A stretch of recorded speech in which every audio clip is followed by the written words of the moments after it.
बिस्मिल्लाहिर्रहमानिर्रहीम।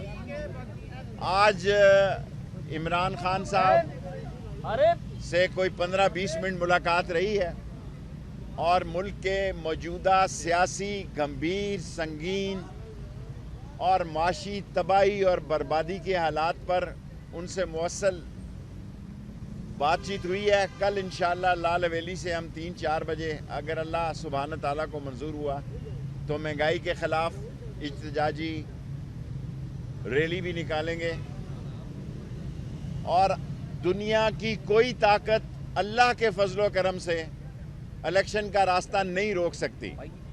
और ये जो इलेक्शन से भागने वाले हैं और जो कि जिन्हें पता है कि लोगों ने वोट नहीं डालनी, इनको कुछ और पढ़ना है, और जिस तरह ये पड़ोसी मुल्कों के साथ हमारे वज़ीर ख़ारजा एक गैर इखलाकी और गैर ज़िम्मेदाराना ज़बान इस्तेमाल कर रहे हैं, और वही हाल वज़ीर दाखिला का है। इमरान खान ने और पाकिस्तानी अवाम ने इस मुल्क को इस मसाइल से निकालना है, और ये 13 पार्टियां और उनके हमनवा सियासी तौर पर इंशाअल्लाह गरक होंगे और पाकिस्तान आगे बढ़ेगा इमरान खान की क़ियादत में।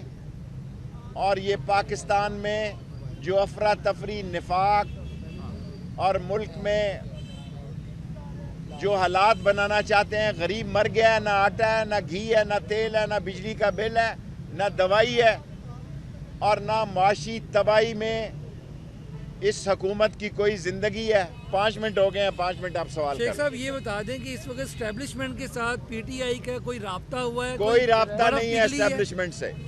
मेरी ख्वाहिश है कि हो, लेकिन 10 महीनों से एस्टेब्लिशमेंट से कोई राब्ता नहीं है। और मैं अपना भी ऑन ओथ पे कह सकता हूँ और इमरान खान का भी कह सकता हूँ, लेकिन मेरी ख्वाहिश है कि हमारे उनसे अच्छे तल्लुकात हों।